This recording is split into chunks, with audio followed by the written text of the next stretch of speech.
Our first major concept of waves involves basic definitions, and we're going to look at a FET simulation and examine period and frequency using a speaker. Now when I turn on the speaker without turning on the sound, you can see that the speaker moves in and out. And basically what a speaker is doing is disturbing the air in front of it, creating compressed air, and then as it pulls back, creating expanded air as it makes a vacuum. The expanded air is known as rarefacted air. So as it's pushing forward, it creates a compression wave, which is indicated by the white lines on the diagram, and as it pulls back, it creates a rarefacted wave indicated by the dark lines on the diagram. Now those differences in pressure are going to be detected by your eardrum, and then that's what your brain is going to sense as various frequencies as your eardrum vibrates at the same rate that the speaker is moving in and out. Now we also see that the speaker is disturbing the air horizontally. It's disturbing it left to right as it creates the expanded and compressed regions of air. And because it's disturbing it in the same direction that the air is actually traveling, we can see that the air is actually traveling in a circular path but horizontally towards my ear. Because the disturbance is in the same direction, we say that's a longitudinal wave. Now we want to examine something called frequency. And if I just look at my simulation, we can see that it's making about 1 wave per second. So a fairly low frequency wave. 1 wave per second is hitting my eardrum, and we would say that has a frequency of 1 hertz. Now let's change the frequency and double it. Now we see that the speaker is moving twice as fast, moving in and out at double the rate approximately. So we would say that it's creating 2 waves per second. So that would be a frequency of 2 hertz. Now if I asked you what is the period of the wave, what would you tell me? Well, the definition of the period of the wave is how long it takes for 1 wave to be generated. And if it's making 2 waves per second, notice the per second means frequency, so 2 hertz. If it's making 2 waves per second, then it takes 1/2 of a second to create 1 wave. Let's go up another notch. Okay, so here we see our speaker is moving in and out quite a bit more rapidly.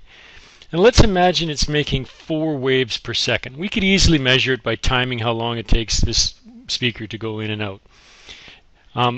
If it's making 4 waves per second, we say that the frequency is 4 hertz. So how long does it take to make 1 wave? Well, if it's making 4 waves in 1 second, then it would take 1/4 of a second, 1/4 of a second to make 1 wave. In other words, if it takes 1 second to make 4 waves, then each wave only takes 1/4 of a second to be generated. So I would say my frequency is 4 hertz, while my period is 1/4 of a second.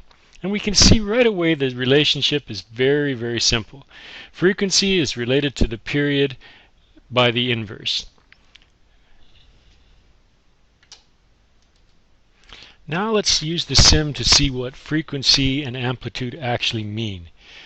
Now if you look at the sim, you notice it's gotten a little bit dimmer. I've set the amplitude to be a little bit lower. Now keep in mind this is a simulation, and the sounds produced are not going to be appropriate to the actual frequency that we see.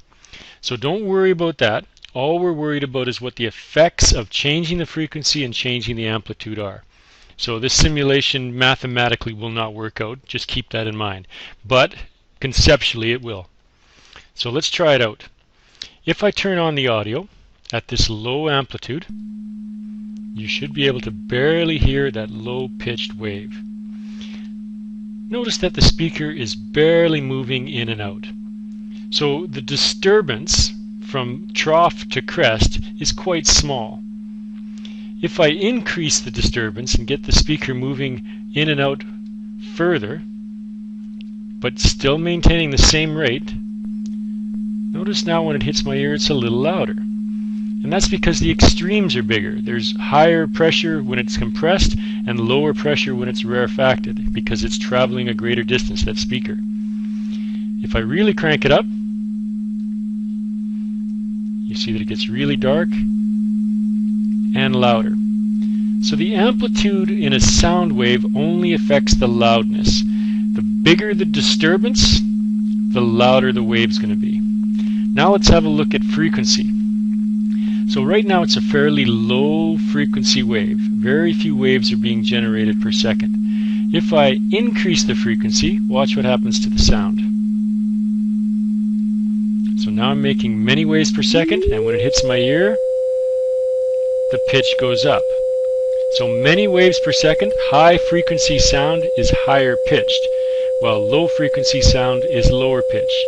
Notice that the waves also get dimmer as they get further away, and that's because they make bigger and bigger circles, so the energy of the wave has to dissipate. So if I move myself further away, as expected, the sound will be diminished. If I get closer and closer to the speaker, the amplitude is bigger because I'm nearer to the actual source and the energy hasn't dissipated as much.